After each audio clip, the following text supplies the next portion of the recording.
Some encounters happen only once in a lifetime, but they leave a mark that never fades. In a quiet corner of the Colorado woods, a 12-year-old boy named Noah finds an injured baby eagle that's fallen from its nest high on a cliff. He doesn't know what to do. There's no one to ask. But from that moment on, an invisible thread is formed between a lonely child and a wounded life, both searching for something. Everyone is born to fly, but anyone can learn to let go. When love is strong enough, this isn't just a story about saving a bird. It's a story about friendship, quiet courage, and the moment a young heart learns to say goodbye in the most beautiful way. A story for anyone who's ever loved something deeply and learned that true love means letting it fly. It was early spring in the mountains of Colorado, the kind of spring that still smelled like winter, when the snow hadn't quite given up, and the trees whispered their secrets through the wind. Noah was a 12-year-old boy living in a small town called Pine Hollow. There wasn't much to say about the place, a few old wooden shops, his dad's auto repair garage, a tiny school with just one classroom per grade. But what Noah loved most was the forest. Every afternoon after school, while other kids rushed to the ski rink or stayed home playing video games, Noah would grab his old Fox backpack, a few blank sheets of paper, and a worn-down pencil, and go walking. He wasn't much of a talker. Noah preferred watching the way leaves trembled, how the sky shifted colors, and how patches of unmelted snow clung to the roots of trees. He would sit still for hours, sketching, not for homework, but because something inside him needed to be told through lines and graphite. That day was no different. And yet, something was different as he crossed the narrow trail near the edge of the pine woods. Noah heard a sound, not wind, not squirrels or the usual bird song. It was a faint whimper, almost a hiss, like someone calling out a name from very far away. He stopped, listened, then stepped quietly through the brush. And there, beneath an old pine, a creature trembled, curled up among the dead leaves and melting snow. A young eagle, its right wing hung strangely limp, feathers clumped with snow and dried blood. Its eyes were barely open, not sharp and fierce like the raptors Noah had seen in books, but clouded, dim, afraid. He stepped back by instinct, heart pounding. Eagles can attack humans, the biology book had warned. Never approach an injured wild animal. But Noah couldn't look away. He crouched down slowly. "Did you fall from your nest?" he whispered, knowing full well the bird wouldn't understand. Astor's eagle nests were built high, very high on the cliff, where only wind and sky kept company. If it had fallen from there, no one would have found it. No one, except a boy who liked to wander the woods with a sketch pad in hand. Noah glanced around. No one else. No footsteps. No adults. He knelt down, reached into his backpack, and pulled out the cloth he'd used as a drawing pad liner and gently wrapped it around the small, shivering body. And in that moment, he knew he was about to do something foolish. Something very foolish. But also very right. Body Part 1. The boy and the secret behind the wooden shed when he got home. Noah circled around to the back where an old, abandoned shed still stood. His grandfather had once used it to raise chickens. Now it was just a rotting wooden frame, a rusted door, and a patchy tin roof with holes. The kind of place stray cats slipped into during heavy snow. Noah gently laid the young eagle on the cloth lining in one corner of the shed. His hands were shaking, not from fear, but because he'd never done something this serious before. Afternoon light filtered through the slats of wood, casting pale beams onto the matted, bloodied feathers of the bird. Noah crouched down and breathed heavily. He stared at it and stayed there, motionless, for a long time. Mom would freak out if she knew. Dad would call animal control. Noah imagined it, adults showing up, carrying steel cages, thick gloves, and eyes cold, like metal. He shivered. He didn't know how to care for a raptor, but he knew he had to try something. That evening, Noah searched the internet for anything he could find. Injured eagle, how to feed wild birds, can a fallen eaglet survive? Everything he read felt like cold water down his spine. Do not keep wild birds as pets. Only licensed wildlife rehabilitators may care for raptors. It's best to let them die naturally, as part of the food chain. Asterisk, he shut the laptop, heart sinking. But when he crept out to the shed around midnight, carrying some leftover fish from the fridge, he found the bird still alive. That it was curled up, eyes open, shivering faintly.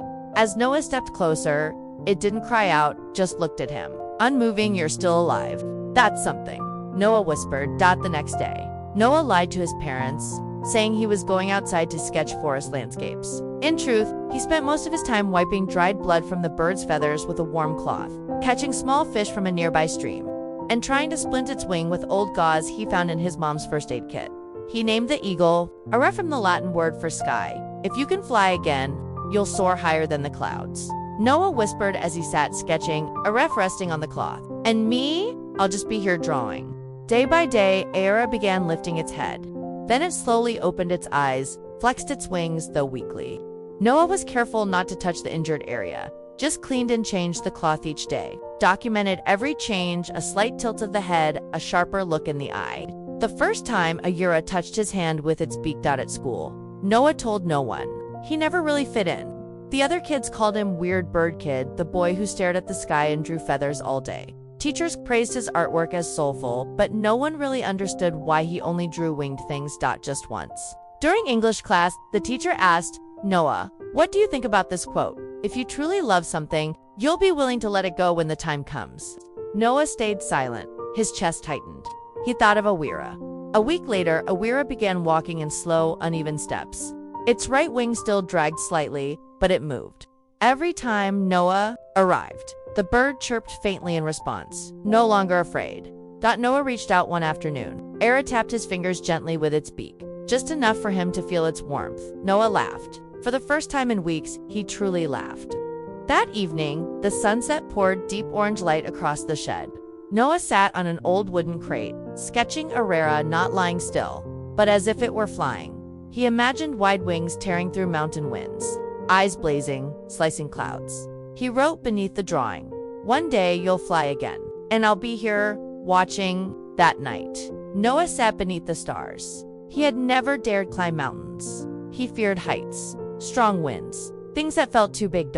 But thinking of Ayera, imagining being Ayera, he felt maybe he wanted to fly too. One early summer afternoon, Noah stepped into the wooden shed and froze. Era was standing, not just standing, but gently spreading her wings. The left one, once bloodied and twisted, now quivered open, as if trying to recall the memory of the sky. Era, he walked closer. Slowly, Era didn't flinch. She looked at him, her gaze no longer dull, but clear and conscious. Noah reached out his hand. Aria tilted her head, then softly tapped his finger with her beak. In that moment, a quiet joy bloomed like the first ray of sunlight piercing through mountain fog. Each day, Noah brought her food, fish from the stream, sometimes thin strips of chicken. He always watched closely whether Ayera ate fast or slow. If her eyes were alert or tired, he recorded everything. In his sketchbook, every page told part of the journey. Day 12. Era took a few steps. Day 14. Ate a whole fish on her own. Day 16. Attempted a hop from the wooden crate to the floor, but alongside the joy grew a quiet fear. One evening, Noah sat on the shed's roof, staring at the sky. Era slept inside. If you can fly again, then what? He wondered. Will I lose you? The thought made his chest ache. All this time, no one had truly seen Noah. At home, his parents were busy, with the garage, bills, and endless arguments about money. At school, he had no close friends. Everyone said he was too quiet, too strange. But with Arera, he felt visible, understood. And yet, Arera wasn't meant for a shed. He knew that. He knew it better than anyone. And that truth made everything harder than he could bear. It wasn't true flight, just a sudden wing beat that lifted her for a second before she dropped into a pile of hay. But to Noah, it was the most magical moment in the world. You did it, Era. You're flying. Ayera ruffled her feathers and chirped softly, like a reply. Noah couldn't stop smiling. He danced around the shed, grabbing a black charcoal stick to draw the scene on the wall. Rough lines, but full of life. After that day, Era jumped higher, flapped harder. Once, she almost broke the shed's door when she launched upward without warning. Noah began to worry. Not because Era was too strong, but because he knew he couldn't keep her much longer. One quiet weekend afternoon, Noah packed his backpack. Sketchbook, water, a cloth, dried fish, and a light leather strap around Ayera's leg, not to hold her back, but to guide her. For the first time in years, he decided to climb the northern cliff where eagle nests were often found. Though his legs trembled and the height made his head spin, Noah clung to roots and rocks, carrying that fragile life with him. When they reached the summit, he collapsed, panting. Sweat soaked his back. Beside him, Era lifted her head to the sky, wings outstretched as if something ancient had returned to her. They sat in silence. Clouds drifted slowly. Wind swept through Noah's hair and Era's dark feathers. "You belong here, don't you?" Noah said. "I'm just a kid who lives at the foot of the mountain." Era looked at him. It was a long, steady gaze. Noah removed the leather strap from her leg. He didn't say anything else. From that day on, Era changed. She looked out the shed door more often, no longer slept as deeply. Sometimes flapping her wings in the middle of the night, Noah began to step back. He still fed her, still spoke softly, but he stopped drawing. Because every time he picked up his pencil, all he could see was her flying away. One day, Noah opened his sketchbook again. The last page was still blank. He took a deep breath and began to draw a pair of wings outstretched, seen from behind, a vast open sky and a small boy below, arm raised high as if waving goodbye. Below the image, he wrote, "I didn't keep him. I freed him, and he taught me how to fly." His hand trembled slightly, but not a single line was wrong. Asterisk that morning didn't feel like any other. Sunlight streamed through the cracks in the wooden shed, touching Era's wings now almost fully healed. Her feathers no longer looked ragged, but gleamed a deep bronze, rich with the shape of freedom. Noah stood outside the shed, eyes fixed on the door. In his pocket, he clenched something tightly, the old leather strap and the cloth he'd first wrapped around Era. He knew today was the day. "You don't belong here," Noah whispered, "and I can't keep you forever." Aya turned her head. Her eyes were no longer fearful nor fierce. They held the quiet understanding of a creature who knows it's time to leave. The sky was crystal clear. Clouds drifted like white silk scarves across the mountain ridge. Noah packed a few dried fish, a water bottle, his sketchbook, and most importantly, courage. This time, he didn't tremble. He knew the trail, knew every route, every loose stone. And he knew the reason he was climbing today wasn't to hold on, but to say goodbye. Era followed close behind, no longer needing to be carried, no longer afraid of heights. Every step now carried the grace of something born to rule the skies. At the peak, the wind howled. The forest below stretched like an emerald carpet. Clouds swirled around the stone ledges, painting the scene as vast and as lonely. Noah stood still. He didn't speak. He opened his backpack, pulled out the sketchbook, and laid it on a rock, the last page still open, a pair of outstretched wings. Ayera walked to the edge. Her wings slowly unfolded, strong, steady, sure. Noah held his breath. Was she ready? Could she really fly? If she falls. "I couldn't bear it." Era looked out toward the horizon, then turned to Noah. Just one look. And then asterisk, whoosh, she launched wings, slicing the wind like twin blades of light, diving, then lifting in a silver arc into the open sky. Noah screamed with joy. "You did it." He laughed, tears streaking down his cheeks before he could wipe them away. His arms shot into the air, reaching for the sky that thundered with wind and wings. Era soared in a wide circle, then another, dipping low, right over Noah's head. She didn't need words. She didn't need to cry out. That final circle was the goodbye, the thank you. The forever. Noah stood motionless for minutes after Ara disappeared beyond the distant ridges.